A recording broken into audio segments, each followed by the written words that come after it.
네, 안녕하세요. 저는 글램 성형외과의 대표원장, 성형외과 전문의 이태성입니다. 네, 오늘은 제가 실제로 양악수술을 했던 환자분들의 CT와 엑스레이를 보면서 양악수술이 어떻게 진행되고 또 결과가 어떻게 나타나는지 설명드리는 시간을 갖도록 하겠습니다.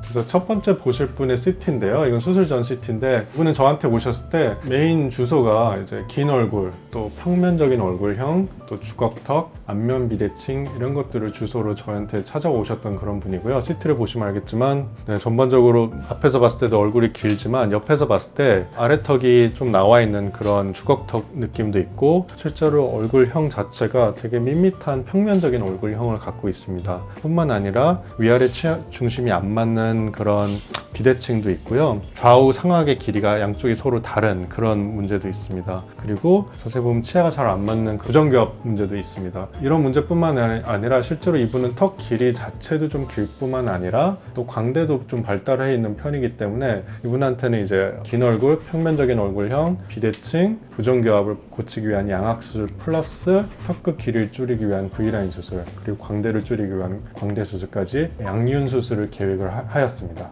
수술 후의 CT를 보여드리겠습니다. 수술 후의 CT를 보면 좌우 비대칭 많이 바로 잡힌 거 보이실 거고요. 그리고 얼굴 길이도 전반적으로 짧아진 걸 볼 수 있는데, 옆에서 봤을 때 얼굴도 짧아지면서 아래턱이 들어가고 정면에서는 이제 위아래 치아 중심이 맞게 되면서 그런 비대칭, 부정교합이 다 해결된 걸 확인할 수가 있고요. 측면에서 봤을 때 이분이 제일 걱정했던 부분이 이제 좀 평면적인 얼굴형인데 또 볼록하고 짧은 입체감 있는 그런 얼굴형으로 바뀐 걸 확인할 수 있습니다. 윤곽수술을 병행했다고 말씀을 드렸었는데 앞턱 길이도 줄이면서 사각턱까지 부드럽게 이어지게 이제 V라인 수술을 같이 했고, 특히 눈 옆 광대 45도 광대를 줄이기 위한 광대 축소도 같이 시행을 해서 지금 수술한 모습을 보시고 계십니다. 그래서 저는 양악수술 하신 분들은 보통 입원해 있는 기간 동안에 수술 다음 날에 이 CT와 엑스레이를 꼭 확인하고 그걸 다음번 환자분이 치료에 오셨을 때 보여드리는데, 입원해 계실 때 확인하는 이유는 턱 관절 위치가 제대로 위치하고 있는지, 교합에 아무 문제가 없는지, 또 고정한 뼈들이 잘 있는지 그걸 확인하기 위해서 수술 직후에 이제 CT와 엑스레이를 바로 찍게 되고요. 이분 턱 관절 위치 너무 잘 자리 잡고 있고 교합도 아무 문제 없고 또 우리가 고정한 뼈들이 튼튼하게 잘 유지되는 걸 확인할 수 있습니다. 이 CT만 봐도 수술이 저희가 계획했던 대로 아주 잘 진행이 됐고 또 성공적으로 수술을 마쳤다는 걸 확인할 수 있을 겁니다. 이분은 또 다른 분의 엑스레이인데요. 사실은 이분은 예전에 타병원에서 V라인 수술을 하셨던 경험이 있는 그런 환자입니다. 근데 여전히 이제 얼굴이 길고 또 주걱턱 느낌이 있다고 해서 저한테 재수술 상담을 오셨던 분인데요. 사실 많은 분들이 이래서 저는 좀 속상한 부분이 있어요. 그러니까 애초에 처음에 제대로 진단받고 수술했으면 좋았을 것을 이분처럼 두 번 고생하는 게 조금 안타깝긴 한데요. 그래서 이분 같은 경우는 윤곽수술로 해결이 되지 않는 긴 얼굴 느낌, 또 주걱턱을 양악수술과 윤곽수술을 병행하는 그런 양륜 수술을 제안을 해드렸고, 누누이 강조하지만 첫 진단이 매우 중요하다. 이걸 꼭 명심했으면 좋겠습니다. 그렇기 때문에 꼭 경험이 많고 양악수술과 윤곽수술을 동시에 잘할 수 있는 의사를 찾아서 상담을 받는 게 그만큼 중요하다 말씀드리고 싶습니다. 근데 이분은 제가 CT보다 엑스레이를 먼저 보여드린 거는 우리 얼굴뼈에 몇 가지 계측치들이 있는데 그 부분들을 좀 중점적으로 설명드리고 싶어서 이 엑스레이를 켰습니다. 제가 가장 중요하게 생각하는 계측치가 두 개인데, 하나는 SNA 각도, 그리고 또 하나가 교합면 각도라는 계측치들입니다. 이 SNA 각도라는 것은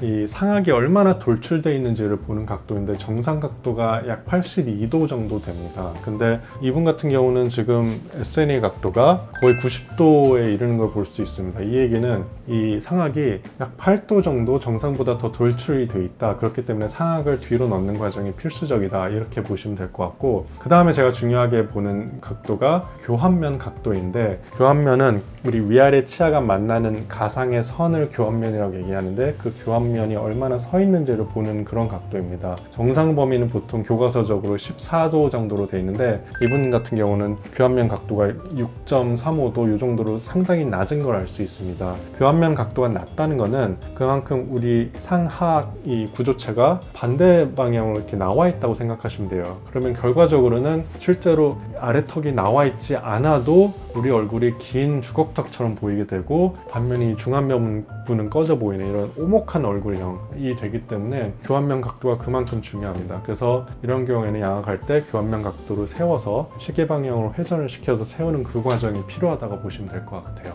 그리고 또 하나 중요한 게 이제 앞니의 노출량입니다. 사실은 우리가 힘을 뺀 상태에서 입술과 앞니 끝의 간격이 0에서 한 2mm 정도를 정상으로 보는데, 이 환자분 같은 경우는 4mm 이상으로 상당히 좀 깁니다. 그렇게 됐을 때 문제는 물론 얼굴 길이가 길어진 것도 길어진 건데, 웃을 때 잇몸이 보인다든지, 흔히 거미 스마일이라고 얘기하는데 그런 거미 스마일의 문제도 생기고 좀 전반적으로 이쁘지가 않기 때문에 그것도 양악수술로 해결이 가능한 부분입니다. 그래서 이 부분들을 해결하고자 양악수술을 시행했고, 수술 후 엑스레이를 같이 보도록 하겠습니다. 수술 후 엑스레이인데, 아까 처음에 말씀드렸던 SNA 각도가 정상치인 82도에 거의 이른 걸 볼 수 있습니다. 수술 전에 90도였던 각도가 82도가 되어서 상악이 그만큼 들어가서 교과서적으로 이상적인 위치에 잘 가 있다 보시면 될 것 같고, 또 하나 교환면 각도, 제가 수술 전에 6점 몇 도였는데 지금은 거의 14도, 13.97도까지 나오는 걸 볼 수가 있는데, 그만큼 정상 교환면 각도가 되었다 이렇게 보시면 될 것 같아요. 이렇게 했을 때 이제 전반적 얼굴이 짧아지고 상하악이 회전을 하면서 얼굴이 더 볼록하고 입체감 있는 그런 얼굴형이 되는 걸 확인할 수가 있고요. 아까 제가 강조했던 앞니 노출량, 정상이 0에서 2mm 정도라고 말씀드렸는데 이분이 4mm 이상이었거든요. 근데 지금 2점 몇 mm 된 걸로 봐서 이제 정상 범위에 들어온 걸 확인할 수 있습니다. 이렇게 되면 이제 얼굴 길이도 그만큼 짧아지고, 또 웃을 때 잇몸이 보이는 문제도 해결이 되었다고 보시면 될 것 같아요. 또 하나 중요한 게, 우리 이제 많은 분들이 알고 계시는 개념인데, 코와 윗입술, 아랫입술 턱 끝을 잇는 선, 소위 E라인이라는 게 있습니다. 이 E라인이 우리 옆모습의 미용에 아주 중요한 그런 개념입니다. 많은 연예인분들의 옆모습을 보면 이 코와 입술, 턱 끝을 잇는 이 선이 교과서적으로 이상적인 그런 위치에 있는 걸 확인할 수가 있는데, 이분 같은 경우 수술 전에 이 E라인이 전혀 맞지가 않는 그런 모습을 볼 수 있었는데, 수술 후에 코, 윗입술, 아랫입술, 턱 끝까지 이어지는 이 라인이 정상적으로 딱 맞춰진 걸 확인할 수가 있습니다. 그래서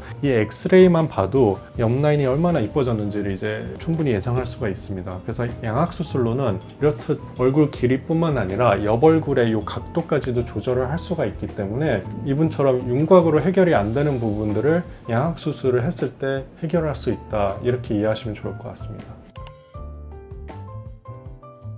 네, 앞서 제가 수술했던 분들의 CT와 엑스레이를 보면서 설명을 드렸지만, 양악수술은 안면윤곽 수술에 비해서 조금 더 객관적인 지표들이 있다라고 보시면 될 것 같아요. 이제 성형외과 교과서를 보면 우리 얼굴뼈의 각 지점들이 가져야 되는 정확한 위치가 있고 정확한 각도가 있습니다. 그래서 수술 전에 정상 각도와 정상 위치를 벗어난 우리 뼈의 각 지점들을 이제 양악수술을 통해서 보다 더 기능적으로 이상적이고 아름다운 그런 위치에 갈 수 있도록 할 수가 있게 되는 것이고요. 그래서 본인한테 양악수술이 필요한지, 또 내가 양악수술을 했는데 수술이 실제로 잘 됐는지를 이런 객관적인 우리 얼굴뼈의 지표들을 통해서 확인할 수 있는 그런 수술이 이제 바로 양악수술입니다. 그렇기 때문에 얼굴뼈 전문의로서 이제 실제로 양악수술 하신 분들이 수술 전에는 이런 각도와 지표들이 정상에서 이만큼 벗어나 있었는데, 수술하고 나서 그게 정상 각도와 정상 길이에 맞춰지는 거 보고 솔직히 뿌듯함을 많이 느끼고 있습니다. 양악수술은 이런 객관적인 지표들을 통해서 알 수가 있기 때문에 꼭 정확한 진단을 할 수 있는, 진단을 토대로 정확히 수술을 할 수 있는 그런 전문의에게 꼭 진단과 상담, 수술을 받는 게 그만큼 중요하다 말씀드리고 싶습니다. 아울러 양악수술의 이제 마지막 킥은